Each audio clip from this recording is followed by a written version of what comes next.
All right, so now that you understand the basic methodology and philosophy behind the customer value optimization process, I want to show you the formula. So the first one was for you psychologists out there, and this one is for maybe some of you mathematicians, although I will admit the math here is a little bit iffy, but follow along still if you will. So here's the basic formula for business growth, the basic formula that we're going to use to hopefully double the size of your business, and that is leads times the number of customers times your margin times the frequency of purchase. Leads times customers times margin, and margin's important, you'll see why in just a little bit, times the frequency of purchase. How often do people come back and buy? That is how you calculate growth potential. So what is the growth potential of your particular business? The higher we can get the growth potential. Now, we're not always going to realize our full potential in business, right? We're not going to execute every single one of these perfectly, but the greater the growth potential, even if we come up a little short, it's still going to be a whole lot better than where we are now. So we want to prop up our potential. We want to create that high tide that rises all ships. And the way that we're going to do that, the very first step, is we're going to hopefully get you twice as many leads, have twice as many leads and prospects come into your business as are currently coming in now. And we're going to do that through the optimization of a lead magnet. That's what we're going to be doing, not first step, but pretty early on. So with the optimization of your lead magnet, if you double this, then again, mathematically speaking, you've just doubled your growth potential. But we're not going to stop there. We also want to get you twice as many customers. And there's two ways that we're going to do that. The first way that we're going to do that is actually step one, which is to clearly and elegantly articulate what is your value. What is the value that you bring? I mean, marketing at the end of the day is simply the articulation of value. How do we express the value that we deliver in our company? How do we express the value that we deliver to our prospects, to our customers, in such a way that they say, yeah, I want it, I need it, and I believe what you're saying. That's what marketing does. I want it, I need it, and I believe what you're saying. Yes, please, here's my money, because I know that you're going to deliver value to me over and above what I just gave you. That's all marketing ever is. So that's the first thing we want to do, is we want to get that messaging right. And that's step number one, is to nail the messaging. Step number two is to deploy a tripwire. But between those two things, we want to get you twice as many customers. Twice as many customers. And here's a great thing. Twice as many leads, and then we also double the number of customers that are coming from these existing leads. In other words, we double your conversion rate, twice as many leads, twice as many customers. Your growth potential is now 4. You now have a growth potential of 4. Now we're really getting somewhere. But we're not done. We also want to tackle margin, okay? Margin. Now a lot of people say, what does margin, what does profit have to do with the growth potential of my business? And it's simple, right? Remember what I said before.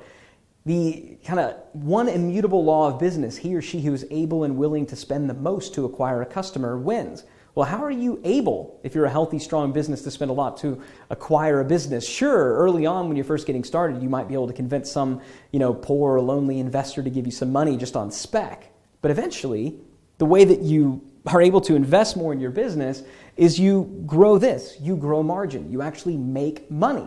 Once you make that money, sure, you can put some of it in your pocket, but you can also put a lot of it back into the growth of your company. The other nice thing is that once investors and bankers and people like that start seeing, wow, this company's making a lot of money, they'll give you additional capital to invest in your business. So margin is huge. Margin has a huge role. Profit has a huge role in the growth potential of your business. And that's why we're going to hopefully double the profit that's coming in from the leads and customers that you already have. We want to have you to make twice as much money, drop twice as much profit to the bottom line. And we're not talking about operational consulting or anything like that. We're talking about the conversion funnel. We're talking about adding some things in, slotting in some offers that you maybe aren't already making, or modifying some offers that you perhaps are making to increase both your immediate and your lifetime customer value. That's what we mean when we double this. Now, we double the number of leads, doubled the number of customers that are coming from those leads, and then doubled the margin, doubled the profit from all those customers. Now our growth potential isn't 4, it's 8. You see what's happening here? Frequency. Let's take all this into account, right? If we can get this twice as many leads and these twice as many customers all spending and generating twice as much revenue, if we can get them to come back and buy twice as often, well, now our growth potential isn't 8, it is 16. So all things being equal, if we're able to double our leads, double our customers, double our margin, double our frequency, then our growth potential is now 16. a 16x potential. Think about it. Your business, your company, your brand having the potential to be 16 times larger than it is today without adding a bunch of new products, a bunch of new services, by simply tweaking each one of these little levers that you have to pull, by taking all of them and saying, let's optimize this one, let's optimize that one, let's optimize that one. These are the tiny hinges that swing really, really massive doors. And so what we're talking about is how you can make these tiny little tweaks and how at the end of the day they can add up to really big numbers. Now, full transparency, full disclosure, I know you're not an idiot and I'm not going to pretend like you are. Obviously, we're not going to be able to double each and every one of these. Like, that's the goal, that's the hope, it's what we shoot for, but it doesn't always happen. And sometimes when you double the number of leads, that can have an adverse effect on your customer value. So doubling the number of leads maybe doesn't get you as many customers, or maybe your margin doesn't go up as much. But when the goal is 16, when the potential is 16, you can see how doubling, tripling, quadrupling a business is not just possible, it's very doable and very, very likely. And that's our goal for you, right? We want to make you able and willing to spend as much as possible to acquire a customer so that your business can grow and so that you will win as long as you deserve to win. And that's what this formula allows you to achieve. So that's the overview. That's the overview of customer value optimization. Now that you understand the philosophy and the math behind it all, let's dive into the actual inner workings. Let's start by optimizing your offer. Let's start by making sure that what you're selling is something that people actually want to buy. Let's hopefully double your conversion rate in the process. So with that, I'll see you in the next module.